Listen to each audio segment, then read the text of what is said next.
4147 Moselle Road. I need the police to answer immediately. June 7th, 2021. Alex Murdaugh calls 911 saying he found his wife Maggie and son Paul shot to death at their property on Moselle Road. You said 4147 Moselle Road in Arlington? Yes, sir. 4147 Moselle Road. Stay on the line with me, okay? Do you have any guns on you at all? No, sir. It's leaning up against the side of my car. Okay. You're fine, man. You're fine. Turn around for me. I don't have any. Okay. Yes, sir. I see that. Okay. This is your wife and son? And son. Okay.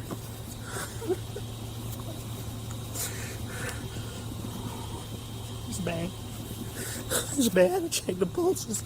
Yes, sir. This is the firearm you brought from inside the house? Yes, sir. Yes, sir. I went and got. This is a long story. My son was in a boat wreck a few months back. He's been getting threats. Most of it's been benign stuff we didn't take serious. Okay.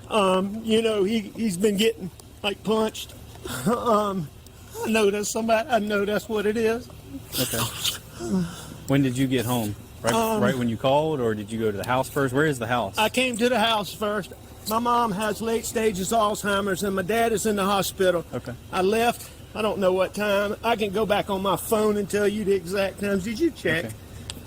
Did I check what? Did you check them? We got medical guys that are. That's what they're gonna do. Okay. What are they doing? Can they hurry? They are. Yes, sir. That gentleman that was out here already. He's one of the battalion chiefs. Okay.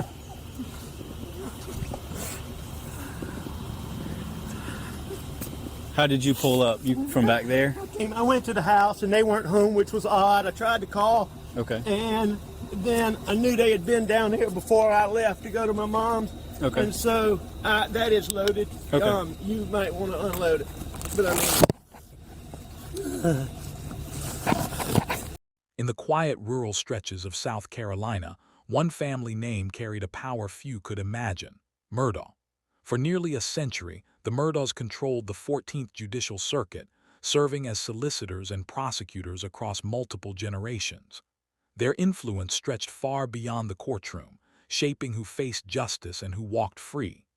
The family law firm, founded in 1910, became a symbol of authority and wealth. To outsiders, Alex Murdaugh, grandson of this legal dynasty, appeared to inherit not only prestige but an unassailable legacy of respect and power. But behind the polished image lay a man struggling to reconcile privilege with growing personal demons. Alex Murdaugh married Maggie Kennedy in 1994, and the couple became the embodiment of Southern elite aspiration. Their two sons, Buster and Paul, grew up in an environment of wealth, influence, and expectation. On the surface, they were a picture-perfect family, yet beneath the facade, tension was mounting. Alex's personal life began to fracture as he battled a severe addiction to prescription painkillers. By his own later admission, he was consuming up to 60 pills a day, spending tens of thousands of dollars weekly to feed his habit. Addiction fueled deceit, creating cracks in the veneer of perfection that surrounded him. To sustain his lifestyle and cover his growing dependency, Alex began embezzling money from clients, some of whom were vulnerable families mourning the loss of loved ones. He created a fake account, masquerading as a legitimate settlement consulting firm, to siphon millions over nearly 20 years. Colleagues later described Alex as unnervingly skilled at deception. He could lie to someone face to face without revealing the truth through body language or hesitation. The financial theft was methodical, ongoing, and meticulously hidden behind the layers of family reputation and public admiration. Meanwhile, the first public tremors of trouble came from his son, Paul. On February 23, 2019, a night meant for socializing spiraled into tragedy. Paul, then 19, took friends on a reckless boating excursion in heavy fog, ignoring warnings, defying safety, and ultimately causing the death of 19-year-old Mallory Beach. This incident began to unravel the carefully managed life of the Murdaugh family. While Paul's recklessness drew initial attention, the civil and criminal ramifications threatened to expose Alex's hidden web of deceit. The public was only beginning to glimpse the cracks in a family that seemed untouchable. And before we go any further, I want to welcome you to the channel. Here at the Dark Unveiling, we look for the truth in the shadows of cold cases and closed files. If you value this kind of deep dive investigation, please consider subscribing. And as we begin this journey together, I'd love to know where you're watching from today. Whether you're joining us from the United States, Canada, Australia, or anywhere else in the world, leave a comment below. It helps us remember that these stories, though local, touch hearts across the globe. February 23, 2019, started as a night of fun, but it would soon become the first public crack in the Murdaugh dynasty. Paul Murdaugh, just 19 years old, borrowed his older brother's ID to purchase alcohol. He and 5 friends set out on a small 17-foot sea hunt boat, intent on cruising through the fog-laden waters of Archer's Creek. Visibility was minimal, the navigation lights barely functioning, and the night air thick with tension. Paul, fueled by alcohol and a sense of invincibility, insisted on piloting the boat himself. Friends begged him to slow down, to hand over control, but their pleas were ignored. Among them was 19-year-old Mallory Beach, whose fear was growing with every reckless turn the boat made. At approximately 2:20 a.m., the night turned deadly. Paul accelerated through a narrow channel at speeds estimated between 30 and 35 miles per hour. The boat collided violently with the concrete pilings of the Archer's Creek Bridge. Passengers were thrown into the dark, churning water. Panic and chaos unfolded as survivors clung to the wreckage, counting heads, realizing with horror that Mallory Beach was missing. Over the following week, volunteer search teams and the Coast Guard scoured miles of marsh and waterways.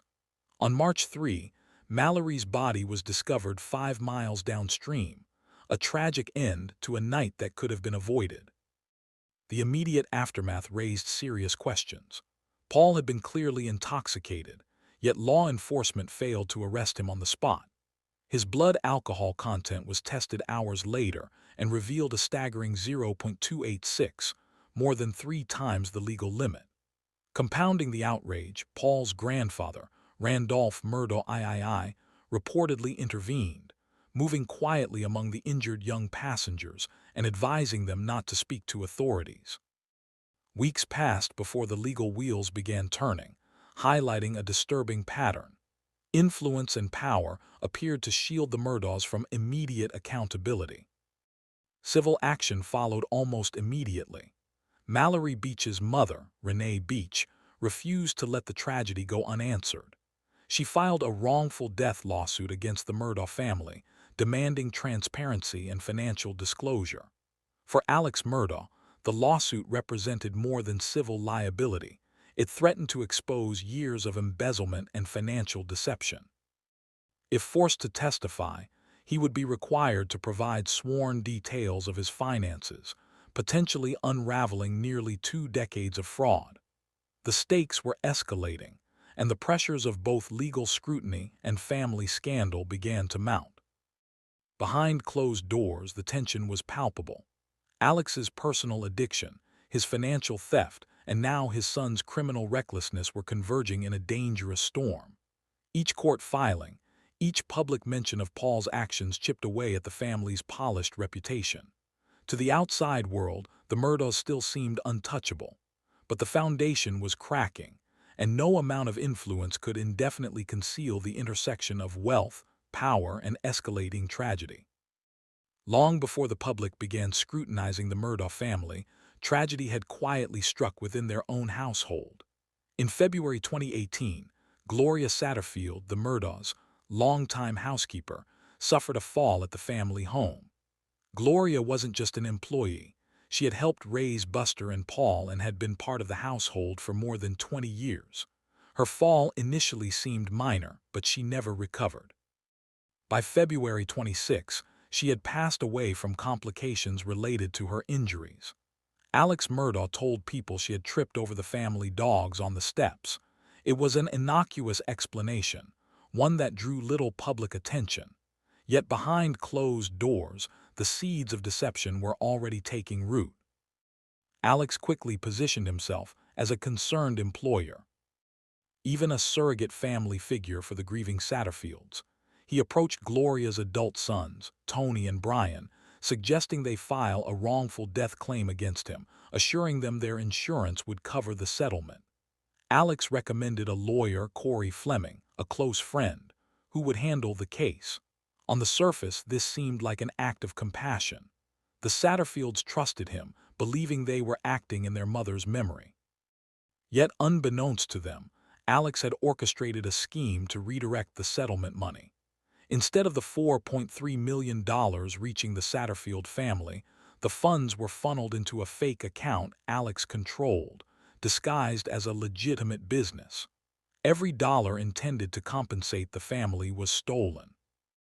This was not an isolated incident, but part of a larger pattern of financial deceit. For nearly 2 decades, Alex had embezzled millions from clients and his own law firm.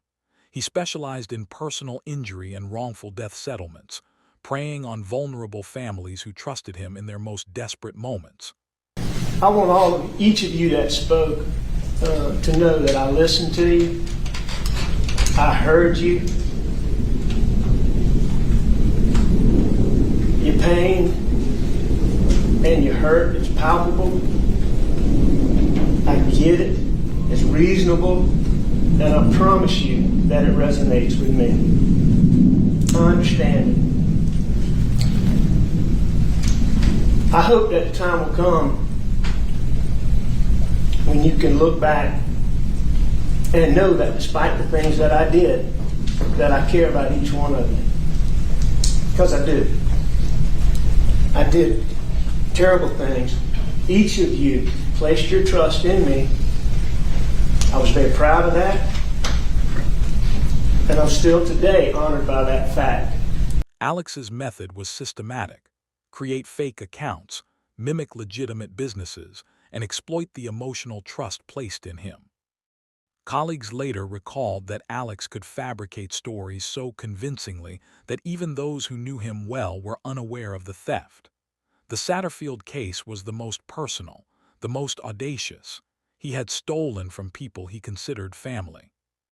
As these financial crimes continued, cracks began to appear in Alex's personal life. Maggie Murdaugh, his wife, had grown increasingly suspicious. Friends reported she expressed concerns about missing money and odd behavior, questioning whether her husband could be trusted. While the public saw a successful, high-profile attorney managing a respected family empire, the reality behind closed doors was darker. Addiction, theft, and deception were tearing the household apart. Every lie built upon another, creating a fragile web ready to collapse under scrutiny. The Satterfield settlement, combined with Paul's reckless boating incident, foreshadowed the unraveling of the Murdaugh legacy. Alex's empire of privilege, influence, and deception was approaching its tipping point. The very systems he had manipulated for decades, the courts, insurance companies, and social influence, would soon begin to close in. What remained hidden for years was now threading together, forming the prelude to the most shocking crimes the state of South Carolina had ever seen. By early June 2021, Alex Murdaugh's carefully constructed life was unraveling faster than ever. The civil lawsuit from the Beach family over Paul's deadly boating crash loomed large, demanding transparency about finances that Alex had spent decades concealing. Every document, every sworn statement posed a threat to the millions he had stolen, and the pressure was intensifying. The risk wasn't just financial, it was existential. If exposed, Alex's reputation, his freedom, and the Murdaugh dynasty itself could crumble. With his wife growing suspicious and legal scrutiny closing in, he faced a choice: continue the facade or take drastic action to protect himself. Tension mounted internally within the Murdaugh household. Maggie Murdaugh had begun to voice concerns about missing money and Alex's behavior, consulting friends, and potentially even seeking legal counsel. Friends later testified that she had expressed unease about her husband, noting inconsistencies in his stories and an unsettling evasiveness. Meanwhile, Alex's addiction to painkillers continued, clouding judgment and feeding a reckless sense of invulnerability. Every phone call, every meeting with the law firm, and every interaction with his family amplified the weight of exposure. The pressures were converging in ways that few outside the household could have predicted. On June 4, 2021, a mediation session was scheduled for the Beach family's wrongful death lawsuit. The civil case was moving forward, meaning Alex could be compelled to answer questions under oath, potentially revealing his fraudulent financial dealings. The mediation failed, a critical blow for Alex. The clock was ticking, and legal obligations threatened to force transparency he had meticulously avoided for years. In his mind, the risk of total exposure became unbearable. The seemingly unstoppable empire he had inherited, and then personally enriched through theft, was at risk of collapse. Meanwhile, inside the Moselle estate, life appeared normal to anyone visiting from the outside. Paul and Alex spent evenings together, seemingly joking and recording mundane moments on Snapchat. But behind this ordinary veneer, the calculations of desperation were already taking shape. Every movement, every conversation, became part of a timeline that would later reconstruct the events of June 7 with terrifying precision. Alex's planning was meticulous, mapping the property, timing movements, and anticipating the actions of his wife and son. The calm, the laughter, the ordinary routine masked a growing storm that would soon erupt with irreversible consequences. By June 7, 2021, Alex Murdaugh was no longer just a wealthy attorney or a scion of a powerful dynasty. He was a man cornered by law, addiction, and exposure. The pressures of debt, civil suits, and the looming public unraveling of his secret life created a psychological crucible from which only one outcome would emerge: a moment of calculated violence that would shock South Carolina and the nation. The stage was set, the pieces in place, and the world had yet to see the darkness that would descend upon Moselle. The evening of June 7, 2021, began like any other at the sprawling Moselle estate, a 1,700-acre hunting property in rural Colleton County. Alex Murdaugh and his son Paul spent time together, joking and laughing, capturing mundane moments on Snapchat. That brief sense of normalcy would be the last before the unimaginable unfolded. By the time darkness fell, the sprawling estate, a symbol of legacy and privilege, would become a crime scene that would stun the nation. The Murdaugh dynasty's polished image was about to shatter entirely. Around 8:30 p.m., both Maggie and Paul were at the dog kennels, a routine part of their daily lives. Paul recorded a short video of crooked trees and his dog, Cash, the Snapchat clip later revealing crucial evidence. In the background, voices were captured: Paul's, Maggie's, and most chillingly, Alex's. This brief, seemingly innocent video would later place Alex at the scene minutes before the murders, contradicting the narrative he would attempt to construct. By 8:49 p.m., both Paul and Maggie's phones went dark, never to be used again. Investigators would later piece together these timestamps with forensic precision, exposing the final moments of father and son, mother and husband before the attack. Prosecutors later reconstructed the timeline. Alex retrieved a 12-gauge shotgun and a .300 blackout rifle from the main house, carefully approaching the kennels where Paul tended to the dogs. In a moment of calculated violence, Paul was shot twice at close range, once in the chest, once in the head. Maggie attempted to flee but was caught in the open. She fell after 5 shots struck her back and 2 more hit the back of her head. The violence was swift, brutal, and methodical. Alex had engineered the moment to eliminate his son and wife, removing witnesses and creating confusion around the crime scene. Following the shootings, Alex's actions shifted into damage control. He hid the weapons, manipulated the phones, and attempted to establish a false timeline. Maggie's phone was discarded along Moselle Road, and Alex moved to create an alibi, visiting family members and orchestrating a narrative in which he was a grieving husband who discovered the bodies. When emergency responders arrived, he appeared clean, composed, and deeply concerned, but the forensic evidence told a story far more damning. Bloodless clothes, a meticulously timed path across the estate, and the Snapchat video painted a picture that contradicted every word he claimed. By the time law enforcement began their investigation, the estate was already a meticulously staged crime scene, yet traces of Alex's movements remained. Investigators would later describe the precision with which he orchestrated both the murders and the cover-up. The night of June 7 did not just mark the end of Maggie and Paul's lives. It unveiled the extent of Alex Murdaugh's deception, greed, and moral collapse. The dynasty, once untouchable, had been pierced by the man at its center. The morning of June 8, 2021, brought investigators to the Moselle estate, confronting a scene that was as meticulously manipulated as it was horrific.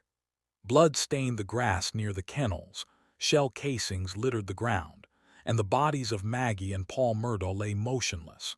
But Alex's presence loomed over the investigation, not just physically, but through the carefully constructed lies he had already begun to spin. He claimed to have discovered the bodies, portraying himself as a grieving father and husband. Yet the forensic evidence and digital footprints told a different story, one that would soon unravel the narrative he tried so desperately to control. Central to the case was the Snapchat video Paul recorded just minutes before his death. Investigators enhanced the audio and confirmed the presence of Alex's voice in the background. This small, seemingly mundane recording would become a linchpin in reconstructing the timeline.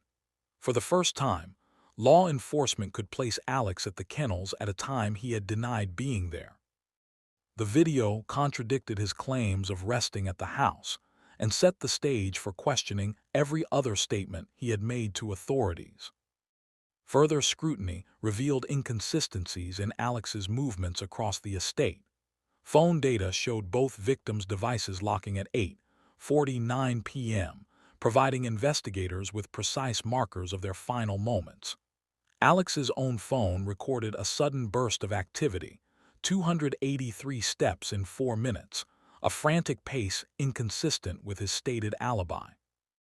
Additionally, the disposal of Maggie's phone and his subsequent calls attempting to create a false narrative further highlighted a premeditated effort to mislead law enforcement. Forensic teams also examined the crime scene itself.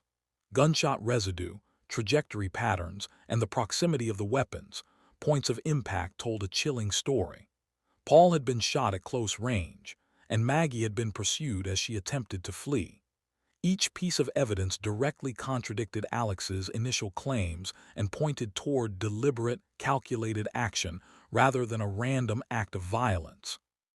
The scene was staged with precision, yet forensic science had already begun to see through the deception. By the time interviews with family, neighbors, and first responders began, Alex's facade was slowly cracking. Investigators noted discrepancies in his emotional displays, physical movements, and statements. Clean clothes, dry eyes, and inconsistencies in his recounting of events all raised red flags. Every detail, from digital timelines to physical evidence, converged to show that the very man claiming to be a victim was in fact the orchestrator of one of the most shocking murders South Carolina had ever witnessed. The investigation was only beginning, but the cracks in Alex Murdaugh's story were already undeniable. The trial of Alex Murdaugh began on January 25, 2023, in Walterboro, South Carolina, before Judge Clifton Newman. What had once been a private family tragedy had become a public spectacle, drawing national attention. Prosecutors faced a daunting task. They had to prove not just that Alex had killed his wife and son, but why he had done it. Motive was clear in the shadow of his financial crimes, but they needed to construct a timeline, layer by layer, to show premeditation and deceit. The courtroom became a theater of truth versus deception, where every lie Alex had told over decades was brought into the harsh light of evidence. The prosecution's strategy was meticulous. SLED investigators presented the digital and forensic timeline in minute detail. The Snapchat video from the kennels placed Alex at the scene just minutes before the murders, directly contradicting his repeated claims of innocence. Phone data, Step counts and movement patterns across the estate were pieced together with precision, creating a map of calculated motion. The jury was shown that both Paul and Maggie's phones locked at 8:49 p.m., while Alex's frantic activity, retrieving weapons, discarding Maggie's phone, and packing across the estate, painted a picture of deliberate intent. Financial testimony added another critical layer. Gene Seckinger, the chief financial officer of Alex's law firm, described confronting him on the morning of June 7 about nearly $800,000 in missing client payments. The prosecution argued that the murders were designed to divert attention from his looming financial exposure. The pattern was clear: eliminate witnesses, stall civil proceedings, and maintain control over the empire he had spent decades building through lies and embezzlement.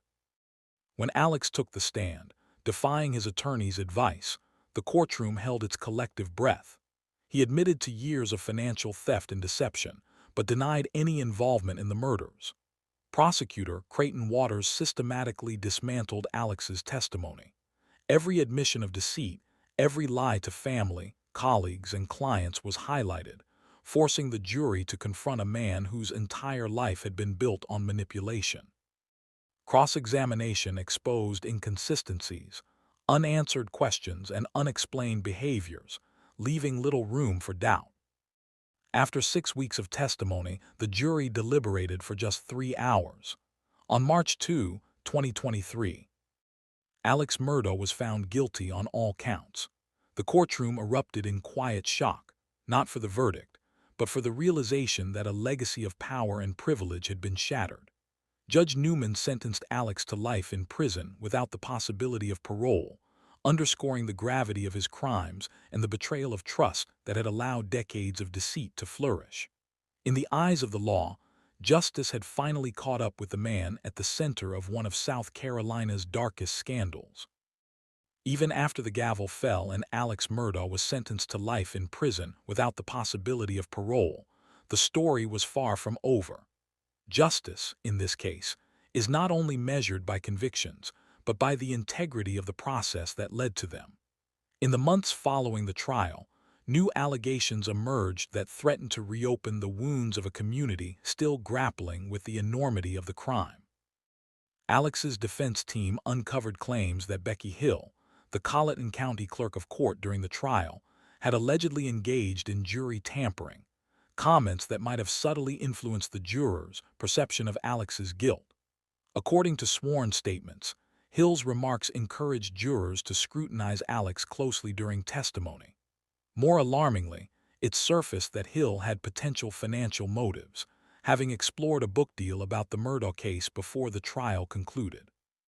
While a lower court initially denied a new trial, citing insufficient evidence to overturn the conviction, the South Carolina Supreme Court has agreed to hear the matter on February 11, 2026. 5 justices will evaluate whether Alex Murdaugh's right to a fair trial was compromised by alleged misconduct, potentially reshaping the legacy of a case that has gripped the nation. The defense argues that investigative missteps, overlooked evidence, and prejudicial financial disclosures compounded the alleged jury interference, creating a scenario where the fairness of the original trial could be legitimately questioned. Meanwhile, the state insists the evidence of guilt was overwhelming, and any missteps were inconsequential to the verdict. The case of Alex Murdaugh is more than a story of murder and greed. It is a study in power, privilege, and the consequences of deception. The Murdaugh dynasty, once untouchable, is now a cautionary tale of how influence can mask wrongdoing for decades, but not forever. Even as Alex sits behind bars, the appeal process reminds us that the pursuit of justice is never static. It evolves, it challenges, and it forces society to reckon not only with the crimes committed, but with the integrity of the systems meant to prevent them. As we await the Supreme Court's decision, the questions remain. Can the conviction withstand the scrutiny of allegations against the court itself? Will the victims' families find closure, or will new legal battles reopen the trauma? One thing is certain. Alex Murdaugh's story is far from over, and the shadows of Moselle continue to reveal truths that are as disturbing as they are compelling.